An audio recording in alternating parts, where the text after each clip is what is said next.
Welcome to this special Foreign Affairs Live. We literally have thousands of subscribers to the greatest magazine in the world, devoted to all things international and things about American foreign policy, obviously foreign affairs, in its 99th year. I also want to welcome members of the Council on Foreign Relations. That's an organization in its 100th year. So this is a gala time. And obviously today we are thrilled to have the former First Lady, the former Senator from my state, the great state of New York, the Empire State, the 67th Secretary of State, and last but not least, an author in the November-December issue of said magazine of Foreign Affairs, who wrote a piece called The National Security Reckoning. Secretary Clinton, great to welcome you back to the Council on Foreign Relations and to Foreign Affairs for the umpteenth time, and we're thrilled to have you. Thank you so much, Richard. It's always a delight to be with you, and happy 100th and 99th anniversary.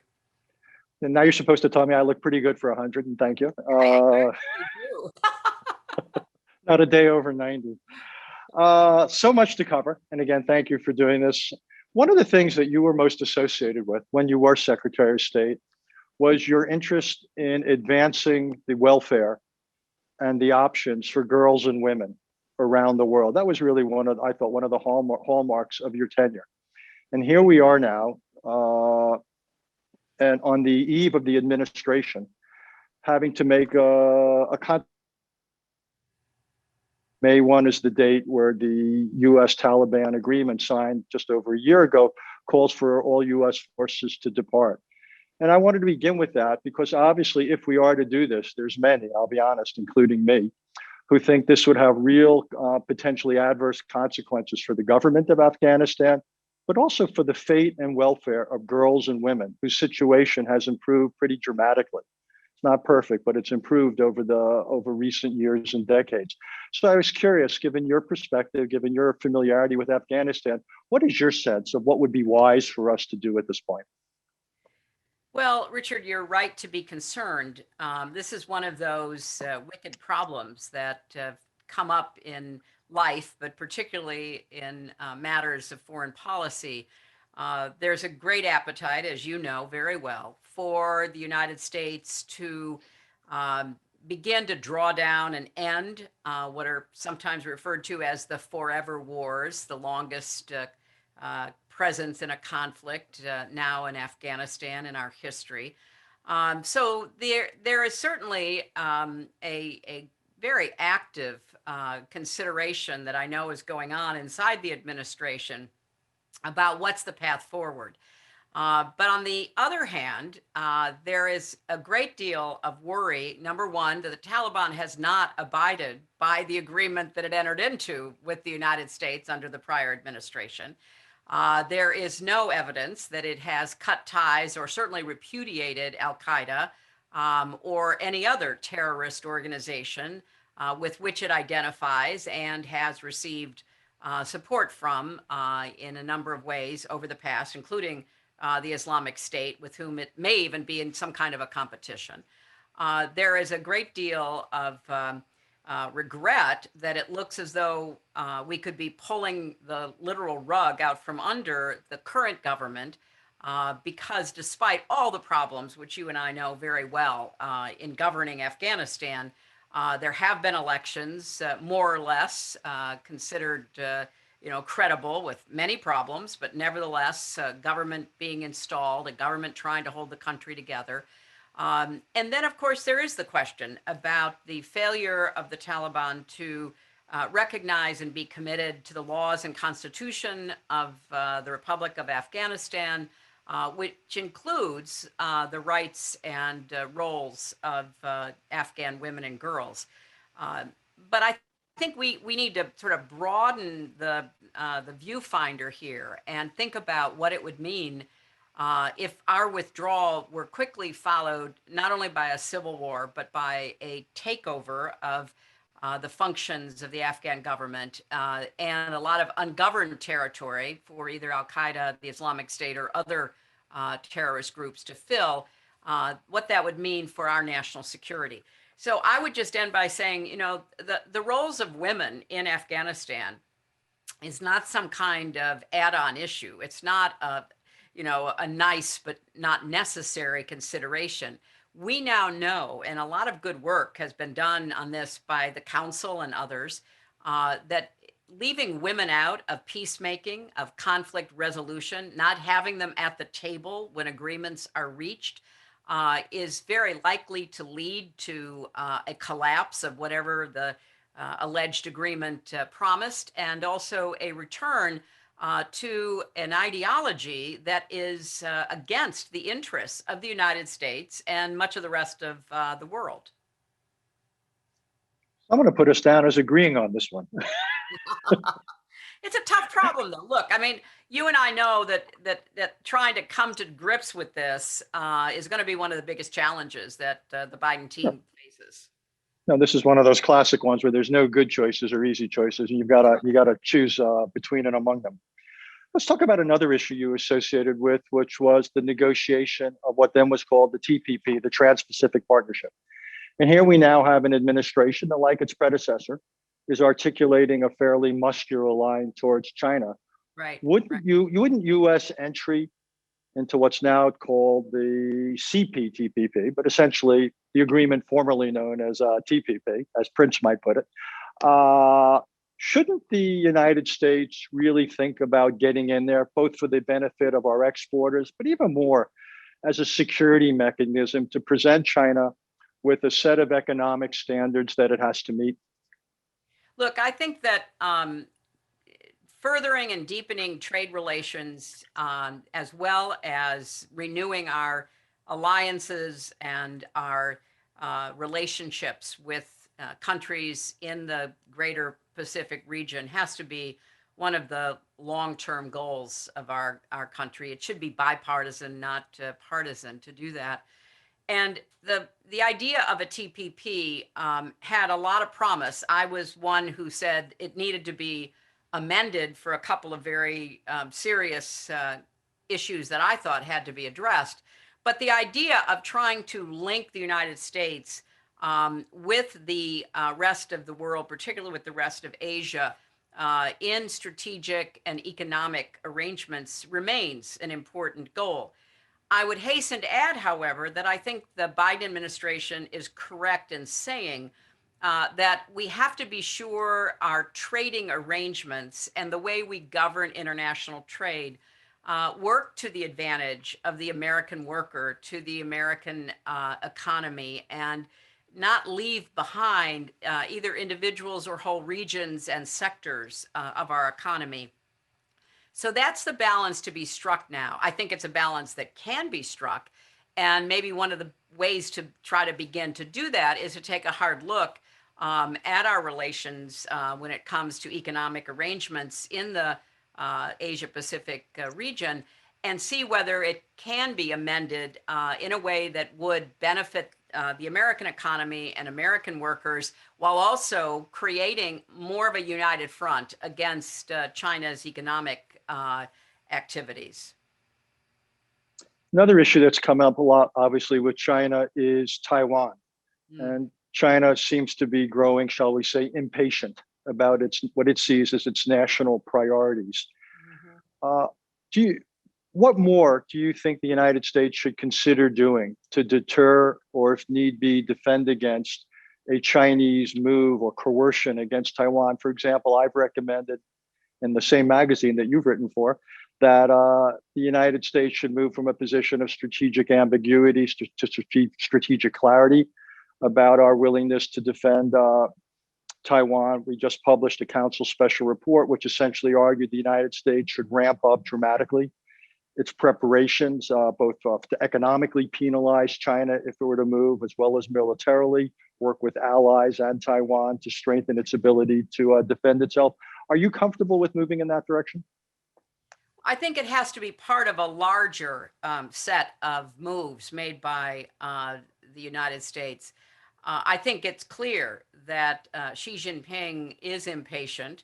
The absolute breach of the agreement regarding Hong Kong is now apparent, and the moves to really not just squash democratic activists in Hong Kong, but to really uproot democratic institutions, the court system, for example, It may even impact the the transparency of the markets, the financial markets that have called Hong Kong home. So if you look at the recent rhetoric around Taiwan, I think we have to take it very seriously that there could well be a moment, if this is not handled very carefully, that China would militarily move against Taiwan. They have, as you know, been building up their Blue Sea Navy. They have a much greater reach now than they did a decade ago. So I do think we need to be clear that we have treaty relations with a number of countries in Asia Pacific region.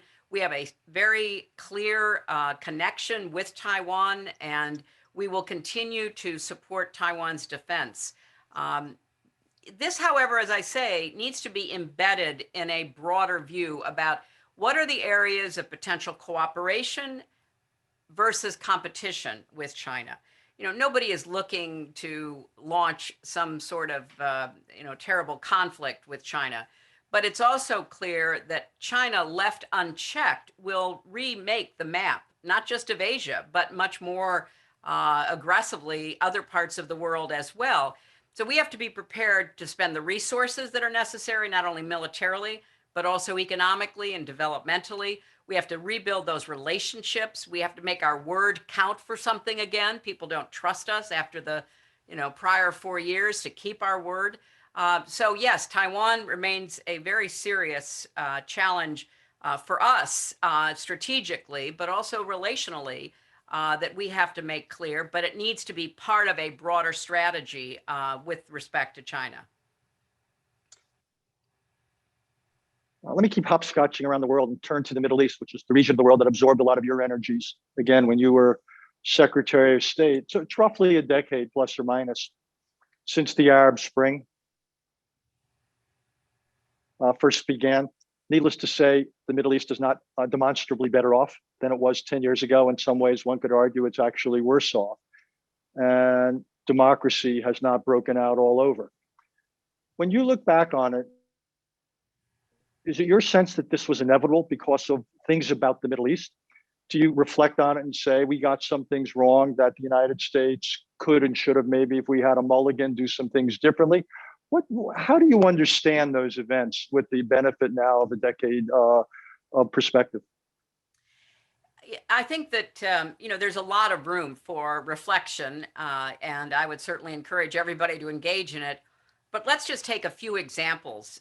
Let's take Egypt, for example, because although the so-called Arab Spring may have, started in its neighbor, it really was most dramatic in Egypt. And what we saw in Egypt was what happens when there is a vacuum of politics, when there is a vacuum of organized civil society.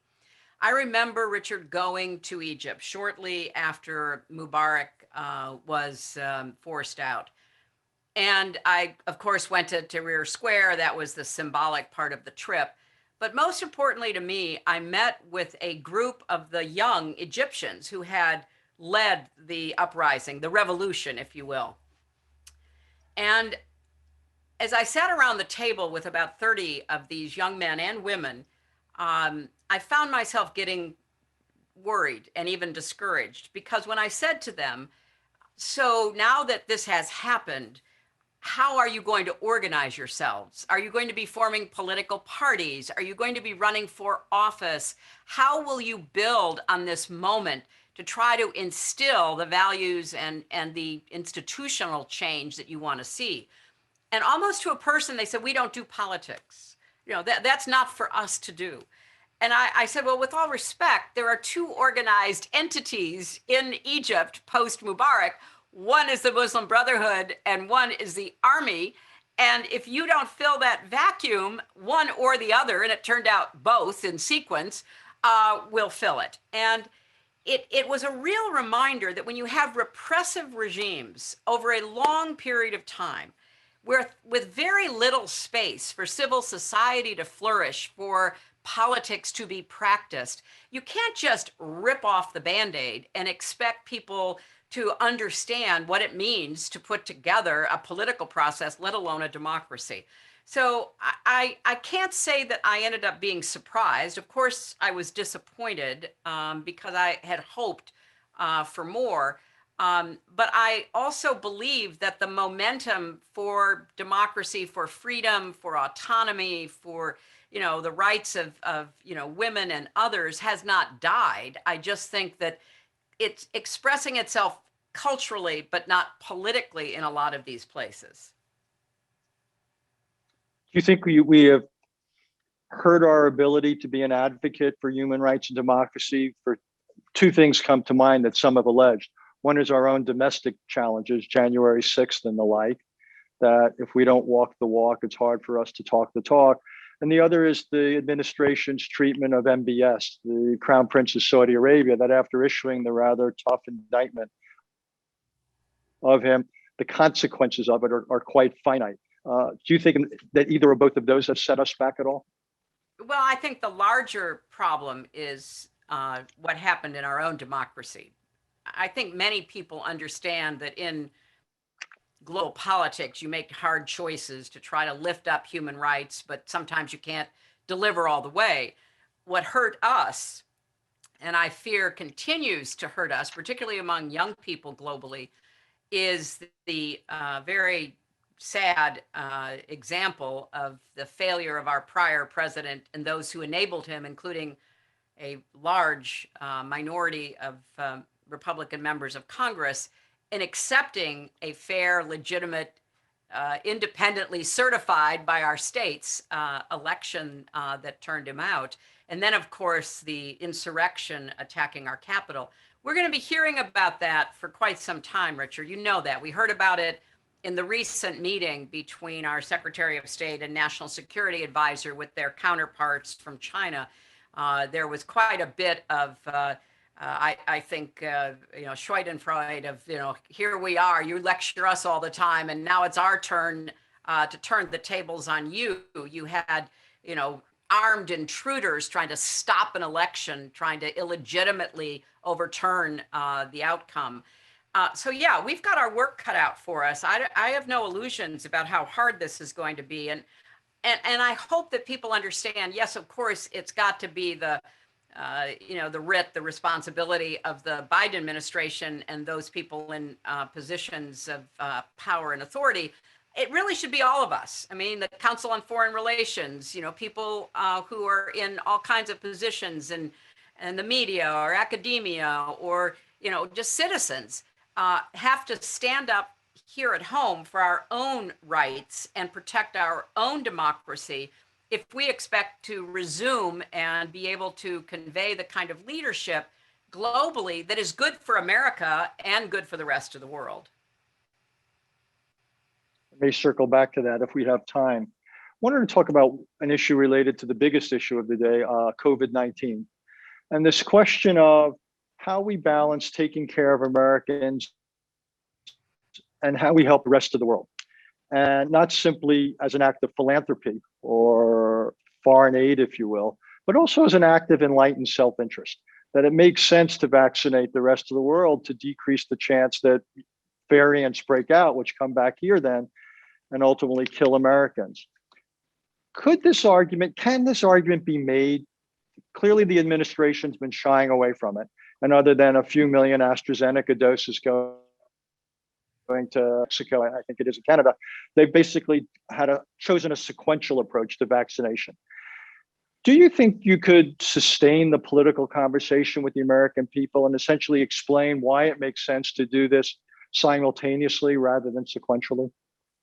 I do think so. And I was heartened by the administration's announcement that they would be sending millions of doses to Canada and Mexico. I think it's got to go much further than that. I'm reminded, Richard, of the really extraordinary commitment made by President George W. Bush during the HIV/AIDS crisis in setting up the president's emergency program to provide AIDS drugs to people around the world in Africa, Asia, the Caribbean, and elsewhere. And it was a tremendous act of generosity, good-heartedness, but also self-interest by the American people. And the Republican Congress voted for billions of dollars. And I had a front row seat. I was in the Senate, and my husband worked with the Bush administration to get the cost of the drugs down so that even more people could be treated. Well, here we have a disease that has affected far more people, even than the scourge of HIV/AIDS. And we're approaching, huge, more than 535, 40,000 dead in our own country, and many hundreds of thousands, and eventually millions more around the world. So this is the kind of leadership that the United States has historically been known for, which frankly, we should be lifting up and doing more of. And what I'm intrigued by and a little saddened by is the way both China and Russia are pushing their vaccines. They're using vaccine diplomacy. They are, going into countries and saying, we'll take care of you. And that leaves the United States playing catch up. Now, of course, we have to vaccinate our whole population, but from what I'm told, we're going to have more than enough supply to do that. And we can do it both unilaterally, as we seem to be doing it with Mexico and Canada, but we can also be part of the larger global effort known as COVAX to try to, both get more doses produced, manufactured, and distributed more quickly, and then to look at ways that we can perhaps expedite that even further, because we don't know yet whether these variants are going to cause a big problem in some parts of the world, whether they're going to cause some of the vaccines not to be effective and others will be. So we still have a lot to learn, and we're not at the end of this. I mean, when the vast majority of the world is not yet vaccinated, that is like a petri dish for more variants to develop. I mean, we are walking a fine line here. Let's vaccinate us, but at the same time, let's do everything we can to try to provide as much vaccination support to the rest of the world as possible. I agree. And I think one of the things we could also do is accelerate licensing. So people around the world, we don't have to therefore ship doses produced here overseas, but if we could enable various governments around the world to produce their own vaccines, I don't think there'd be any domestic backlash against that. I got two more questions. I got a lot more than that, but I'm going to show on characteristic discipline and limit myself to two more questions, and then I'm going to open up to subscribers and members and anybody else who crashed this meeting. I want to go a little bit back to your time as a senator. When I look at this administration, I understand what they're doing, but something about it still bothers me. And here's what I understand. Through reconciliation, they got the ARP passed. There's a lot of things being done by executive orders. And obviously the previous administration did a lot of things through executive orders and single party votes. Me, the citizen, and me, the analyst, gets incredibly uncomfortable with this, because this is in some ways what parliamentary systems do. And one of the hallmarks I always thought of the American system is that you govern bi-institutionally and in a bipartisan way. And what that did was it reduced the chances when you had the inevitable rotations of power, you would have major changes in policy. And so my question is, someone like yourself, you've been in the trenches now for decades. You've been on the receiving end, shall we say, of quite a lot in our partisan wars. Do you really think bipartisanship at this point is possible? Or do you think that given changes, particularly in the Republican Party, but not solely in the Republican Party, whether bipartisanship is something to feel nostalgic about, but not realistic about? Well, I think we're at a period in time where it's very difficult to imagine how it can come about for the big things that need addressing. I would hope that that's a temporary phase that we can, move out of. I do remember when I was in the Senate for 8 years, I probably introduced legislation and worked to pass legislation with practically every Republican senator at one point or another. So there was a real premium on trying to find common ground, trying to work across the aisle. But the House had already begun to change by then. the House, and from my reading of history and my first, firsthand look at it during the 90s, the House began moving away from bipartisanship under Gingrich. It became a, zero-sum game, if you will. And there was a lot of very unfortunate partisan warfare in the House that came late to the Senate. It wasn't completely present when I was there. But I think, unfortunately, there are now a lot of personalities in the Senate who engage in that kind of scorched earth politics. So I think several things. One, I have come to believe that the filibuster is an archaic remnant of a past time. We have to show people that government can work. We may not always agree on, what it is the right solution might be, but we have to demonstrate that elections actually produce consequences, and people, like it or not, should see what the results are. I think that the House is engaged in a very interesting approach by bringing back the kind of earmarks that can be justified, hopefully to bring people together around infrastructure. Not the bridge to nowhere, but the bridge that's going to fall down, in a year if we don't fix it. And so I think that the filibuster has become a symbol of minority obstructionism, as opposed to a cooling saucer parliamentary move to get people to work together, because there doesn't seem to be a lot of appetite. And the final thing I would say, Richard, is even when I was there, we actually had a legislative process. We would have committee hearings. People would show up. Witnesses would show up. We would mark up bills. We would go to the floor. We would have real debate. That's all gone. I mean, the only thing that, Mitch McConnell wanted to do was, cut taxes and confirm judges. The rest of the business of being in the Senate basically was just, put aside. And I think we need to bring back a real legislative process. If you thought you had to actually stand up and vote on something, you'd actually work to get an amendment to change it, as opposed to saying, I don't even have to think about it. I'm just going to show up and I'm going to be part of a filibuster. That doesn't inspire cooperation. It just keeps people in their separate camps. So I think it's going to take a little bit of change in order to get to where people have to work together. And surprisingly, in my own mind, I think, getting rid of the filibuster will actually have that result. Do you have any other, just quickly on that, reform ideas that are both, from your point of view, desirable and have a chance of happening that you think would make a difference? Well, look, I think that the two, getting rid of the filibuster, having a very disciplined, careful look at earmarks.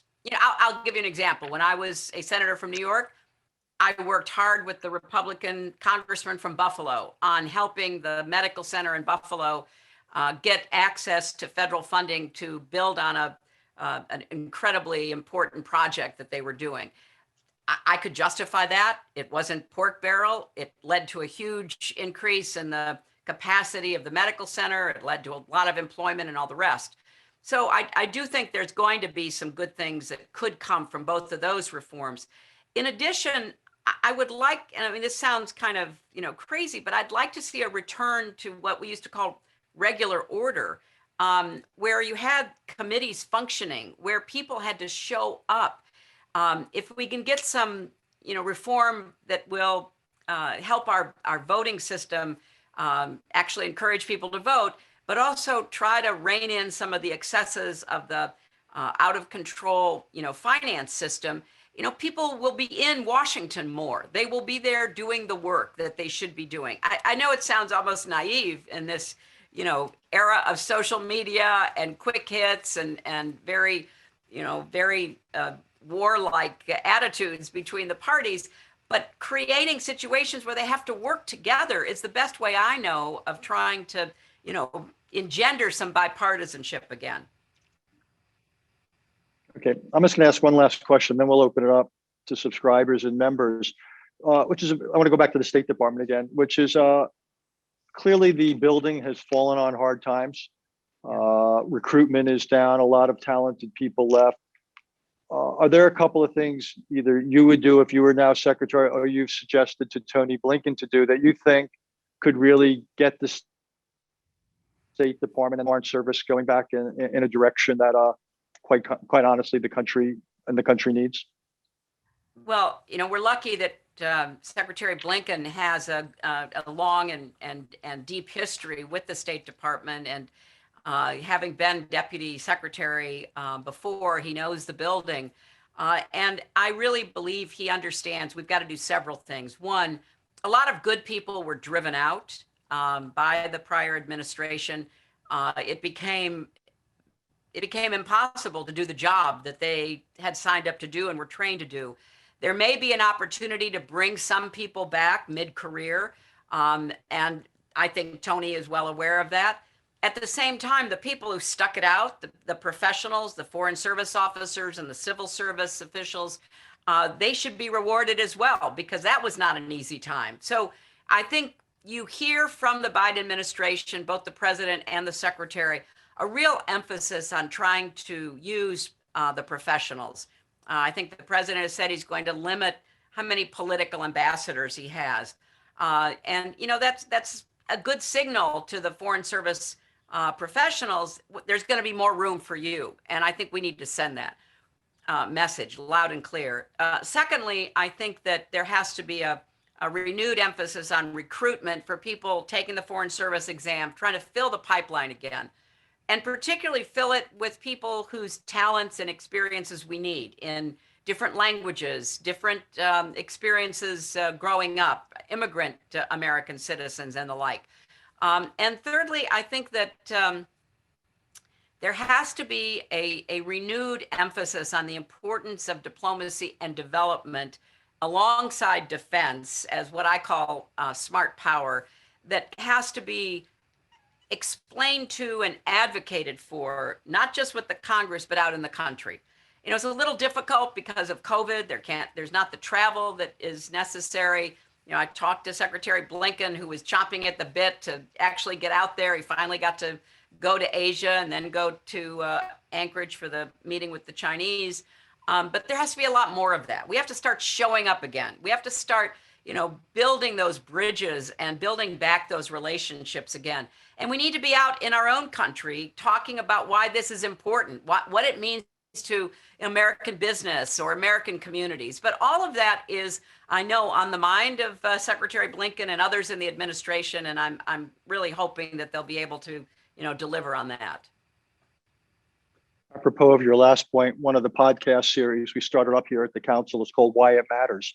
And the whole idea is to help people connect the dots. You mentioned it. So before I go to others for questions, there's one last border. You mentioned immigration. Whether the administration uses the C word, the crisis word, it is fast becoming one if it hasn't already become one.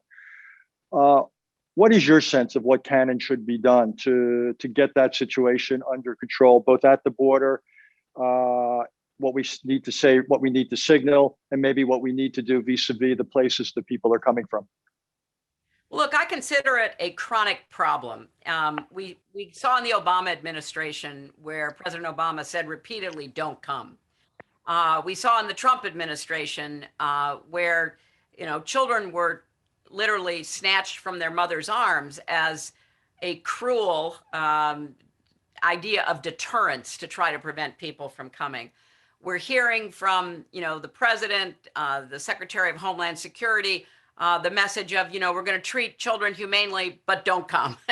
So clearly, this is a chronic problem. And it's a chronic problem because we have chronic unrest and violence in our region, particularly in Central America. The primary source of immigration used to be Mexico.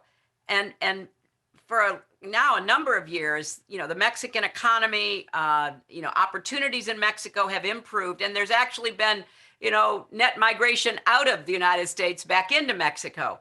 So the source of our real challenge now is Central America, the three so-called triangle countries that are really the source of most of the immigration flow.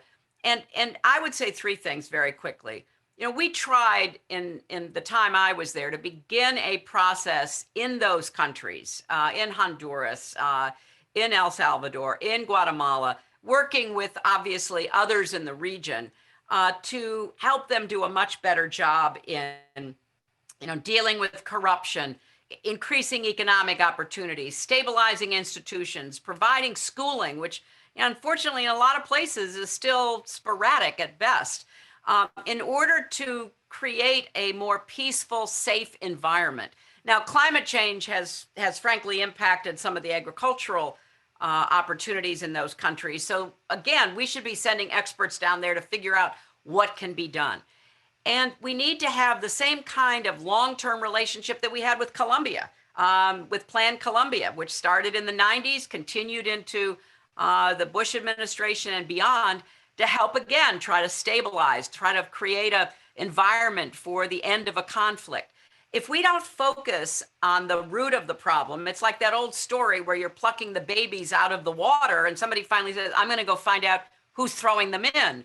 Well, the combination is the conditions, particularly the violence, the gangs, the unrest in the countries, combined with mercenary traffickers, the coyotes, who promise so much and basically take the last bit of money that these people have.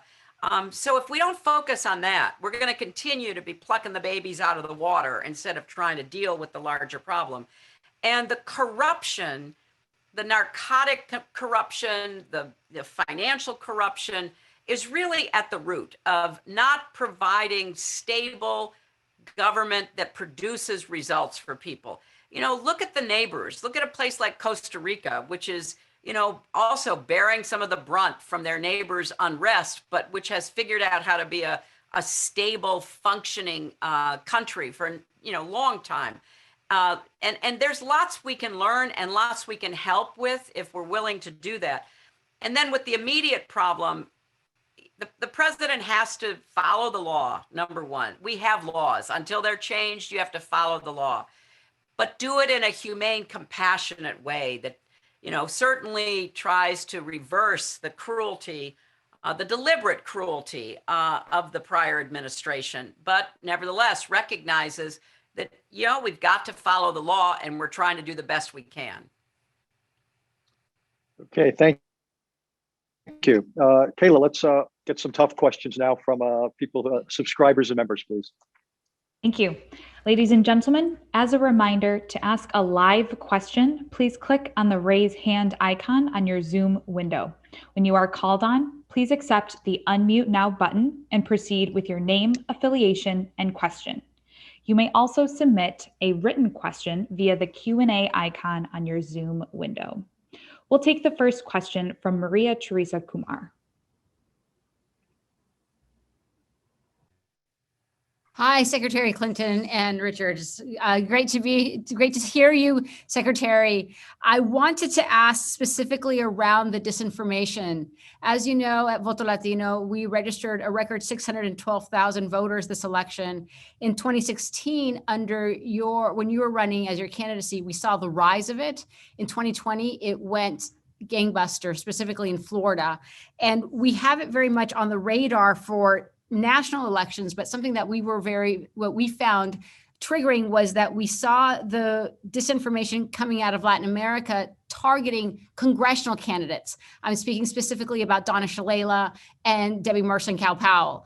And so at Voto Latino, we are creating a Latino anti-disinformation lab. But one of my questions to you is, how do we work with our allied countries to battle disinformation? Because what we were seeing hitting Florida was from places like Colombia, like El Salvador. Oh, Maria Teresa, first, thanks for everything that you've been doing. You're a real champion for, the rights of so many people, but particularly the Latino community. You raise a really important issue because right now we know there are very active centers, hubs of disinformation in a lot of countries. Obviously, it used to be primarily Russia, Macedonia, Ukraine, places that were pumping out a lot of the disinformation that either Russian influence or even the Russian government was helping to promote. but it's gone much broader than that. And you're right to say that there are these hubs in Latin America. They're now in Africa. We have English-speaking hubs pumping out disinformation in Ghana, for example, Liberia. This is becoming more and more of a global problem, and it's both state financed or state influenced, and it's now increasingly run by other actors with or without affiliation to states. They're promoting causes, financial interests, obviously political outcomes. So it's one of those areas where I would like to see the Biden administration try to, maybe working through the UN and other international organizations, begin to hammer out some rules of the road. If you were to talk to a lot of the governments, and I've had conversations with some, particularly in Eastern Europe, they'll say, well, it's not against our laws. I mean, people, they can go on the internet, they can say whatever they want to say. That's not against our laws. So we need some global standards. We need some ways of trying to empower governments to prevent their own citizens from being agents of disinformation.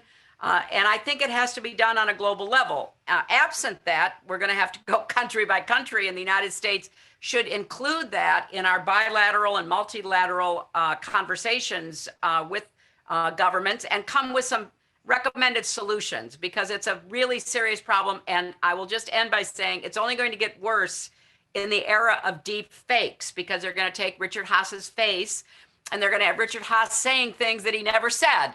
And people are going to say, why did Richard Haass say that? And the answer is going to be, he didn't, but he can't catch up with it. It's going to be, across the globe. So it's only going to get more and more difficult with artificial intelligence. So we need to act now.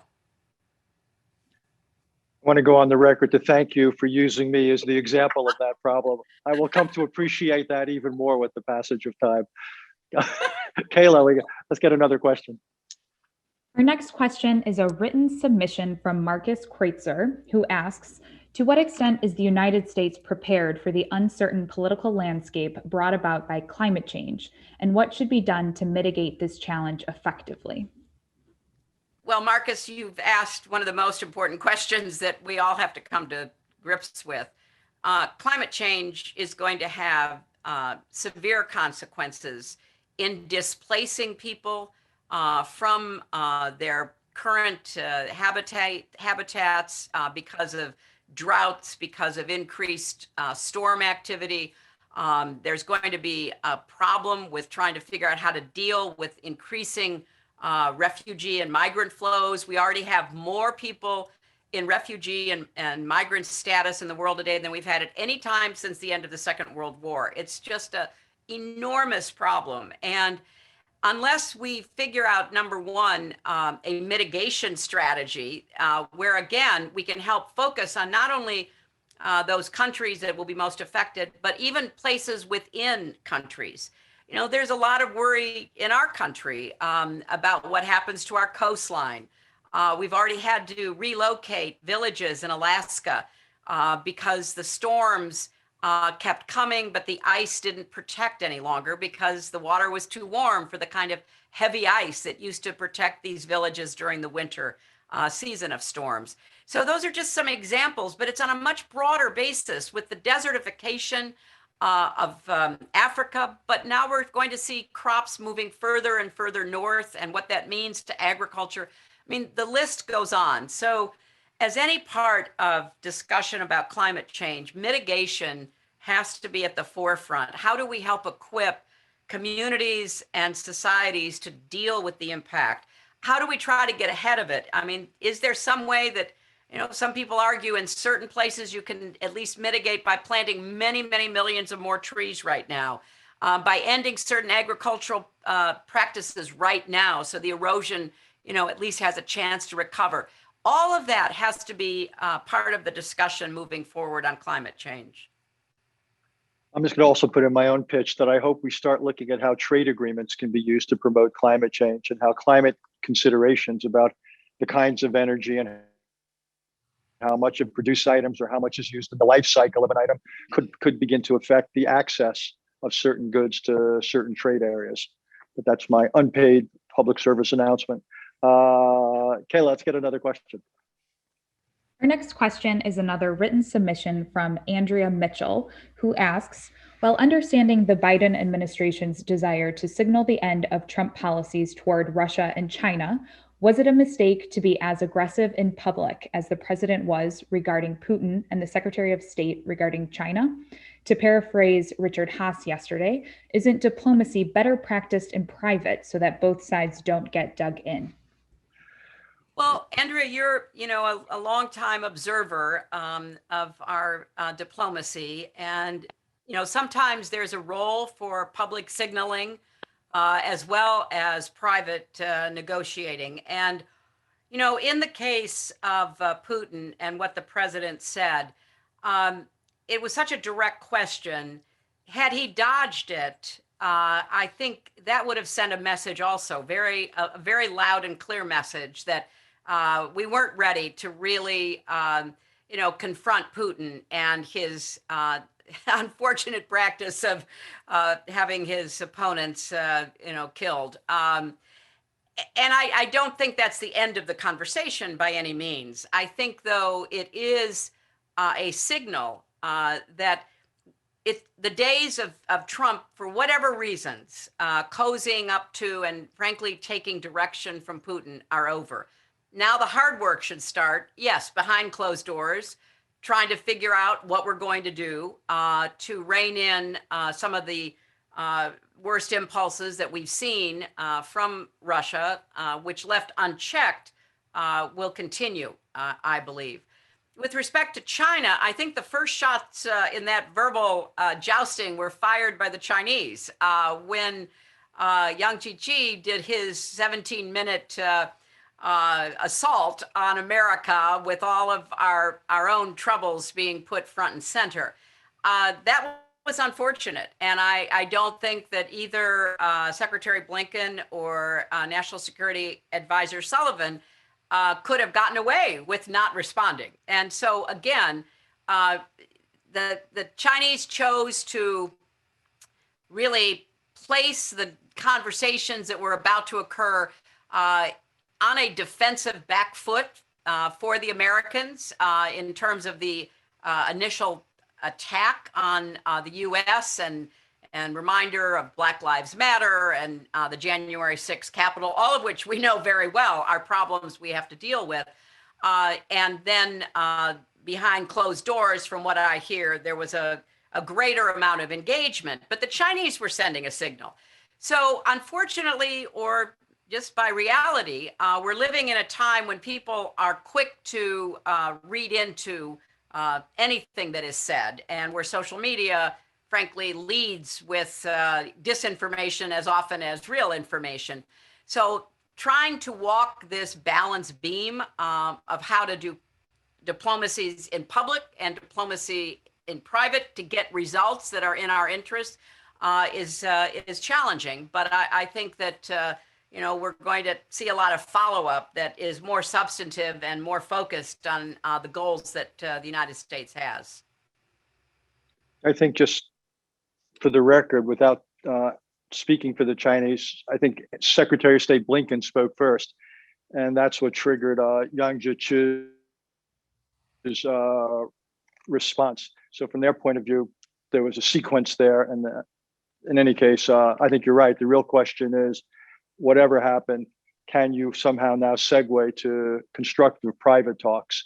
Because I don't think successive public exchanges are necessarily going to do either side a lot of good. Well, Kayla. the only thing I would say, Richard, is that in the 2 minutes that Secretary Blinken said, we have concerns, that's the start of every conversation with the Chinese. And the appropriate response from Yang would have been, well, we have concerns too. We have concerns about what's going on in your country, and we have concerns about whether we can trust your word, and we have to get to work. But to counter a 2-minute kind of pro forma statement with a 17-minute attack on the U.S., I mean, the disproportionate nature of that, I think, sort of speaks for itself. But your larger point is absolutely right. We've got to get back to real diplomacy, not the reality show TV kind of diplomacy that we saw for the last 4 years. writing love letters to, North Korea, cozying up to dictators, throwing out trade deals that, often had no real impact on China, but hurt our farmers and other people. That kind of nonsense hopefully is in the past. And we've got a much more steady approach toward finding common ground where it's possible, holding our ground where we must, and then pushing where needed. We'll go to the next question. We'll take the next question from Silvana Sinha. Thank you so much, Secretary Clinton, for being here. My question relates to the challenge of vaccine inequity.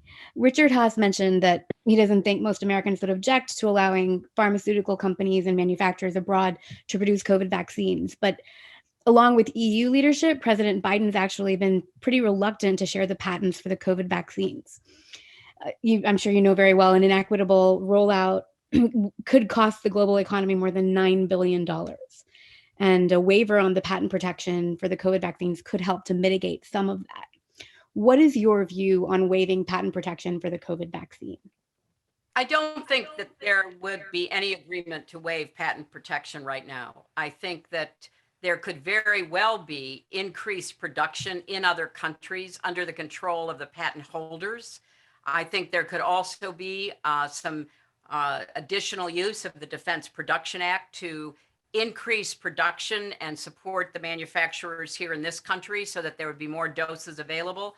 But I think that at this point in the pandemic, there is not going to, it's just a fact, there's not going to be an openness to patent waiver, where I think there could be a great openness and financial support and legislative and regulatory support for increased production abroad under control of the patent holder and increased production and distribution from the United States.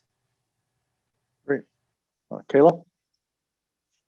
Our next question is a written submission from Alexander Marion, who asks, building off of your first points on the rights of women and girls, how should the new administration empower and build rights for queer LGBTQ+ people across the world?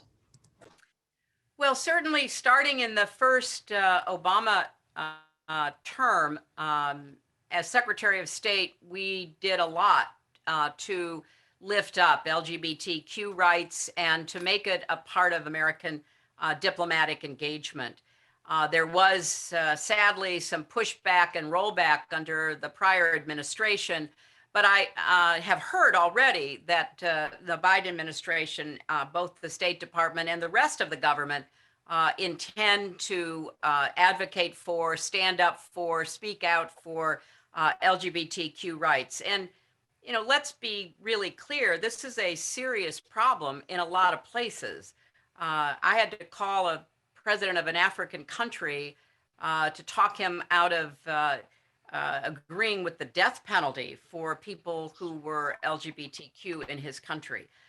We've seen leaders use prejudice and discrimination against the LGBTQ community in order to score political points. So this is not some kind of far-fetched issue that people say, why is the United States talking about it? This is core to what human rights means. It's core to what our diplomatic mission is. And I think you'll see the Biden administration once again pushing forward on that. Kayla, we've got time for one last succinct question, and then we'll get a final answer from the Secretary. Great. We'll take our last question from Paula Stern. Hi, greetings to you both, warm personal greetings, and to your families. One of the questions I had was already posed, but I'll try to do a correlation, a corollary to it. And it's about, pandemic diplomacy, or the question is, based on the President Biden's decision to offer vaccinations to Mexico, And I guess my question to you is, we've practiced leverage in so many different ways in our foreign policy, be it economic leverage, military arms, etc. Is there a increasing role for our fruits of our science, such as vaccinations, to become a type of, if you will, butter, as opposed to guns and butter, in our diplomatic relations with other countries? And should that be done plurilaterally, multilaterally, or just bilaterally? Well, Paula, I think based on what I've read, that the offer of vaccines to Mexico was twinned with a request for more help from Mexico on the border. I don't know the details, but that was the public reporting. I don't know that that's using leverage so much as part of an ongoing conversation that needs to be had between our two countries. But I would be reluctant to use vaccines as leverage, except in some very narrow ways, such as encouraging countries to do more to upgrade their own healthcare systems, encouraging countries to not substitute for the help they get on vaccines, taking money out of their budgets and putting it to other uses. We saw that with HIV/AIDS when the United States came in and said, we will provide funding for medicines. Some countries said, oh, great, then we're going to cut our healthcare budgets and put money into military procurement. That cannot be allowed to happen. So I think it's a kind of case by case basis. But I would prefer to see when it comes to the vaccines that the United States act out of humanitarian compassion and self-interest in getting the whole world vaccinated as quickly as possible. And I think you'd agree with this. If we do that, it will also help not just save lives, but economies will recover sooner, and people's incentive to become immigrants in the direction of the United States will go down. So on so many levels, I think this is a net gain for the United States. Right, I agree with that. Madam Secretary, I want to thank you for two things, well, three things actually. One is I want to thank you for writing for Foreign Affairs. Two, I want to thank you for being with us for this past hour. And three, I really want to thank you for several decades of public service. And it's a reminder of how this country has benefited from its citizens, and you've been a great citizen. So I just wanted to say thank you for all that. Thank you very much, Richard. And thanks for all you're doing. And again, happy anniversary. Thank you. And thank you all for joining this Foreign Affairs Live, members of the council, readers of the magazine. We love you all equally, and please stay well and stay safe and safe.